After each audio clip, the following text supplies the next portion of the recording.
Ladies and gentlemen, boys and girls, children of all ages, you are watching Off the Track, and it is time to drop the hammer. In actually that year, we have it in our notes moving into next, career highlights. In that 2014 year, you actually picked up one of the biggest wins in California, winning the Trophy Cup, night number 2, the preliminary night. With a new opportunity like that to hop in someone else's equipment, how do you feel like that possibly, established you as a sprint car driver in California and possibly led to more opportunities down the road just winning that one race?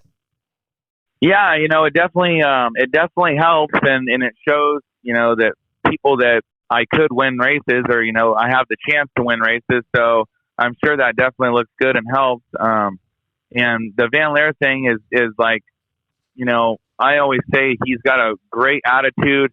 He's not a car owner that gets mad. Obviously he's yelled at me before, but it doesn't happen at all very often.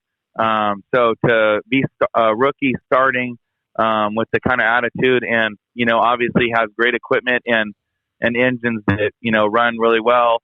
It was a perfect spot to start in for sure. A unique thing that me and Tanner kind of noticed on some videos, when you win in a sprint car, I think you're one of the few people that you actually pull off some nice donuts in a sprint car. Did he ever get upset about doing that to the motor or anything like that? No, I in a sprint car, they have so much power. I mean, you can do a donut quarter throttle or if the track's slick, half throttle. You don't have to be zinging it wide open, just hammering it, kind of like they do in the go-karts. So, no, he never got mad. And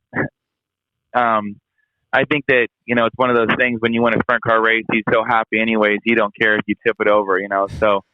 But no, he never really got mad about any of that stuff. And luckily I never, hurt an engine or anything like that, doing donuts or anything crazy. So, it worked out well.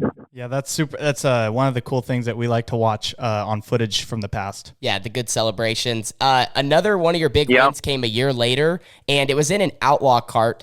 And talking about big races, your good friend Kyle Larson, he put on the inaugural Kyle Larson Outlaw Kart Showcase.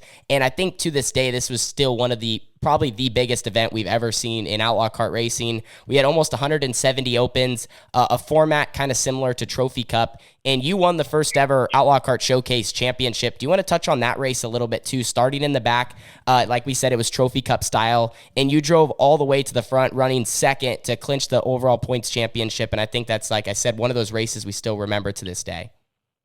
Yeah, no, that was definitely a cool night. Going against Logan, I think we were tied in points. I want to say going into that final main event there, and it was kind of whoever beat who was going to win. And as you know personally, Jimmy's karts are always ripping. So Jimmy had us both tuned up, and I think I just happened to beat Logan by a couple spots there. Maybe got through traffic a little better. And ended up, kind of getting lucky there and winning the whole overall inaugural thing, which was huge. Just for, like you said, being one of the biggest Outlaw Kart races. And as I've learned also, from the promoter side, there's only one first time. There's only one event that's going to happen for the first time. And that's usually the big one, as we've seen, most of these big events, they still stay big, but they kind of, drop off a little bit. It seems like the first one's always a huge one. Yeah, I would agree with that. So those are a couple career highlights. You had many other wins that I'm sure meant a lot to you in your career and, still successful now in wing sprint cars, non-wing, whatever you hop in.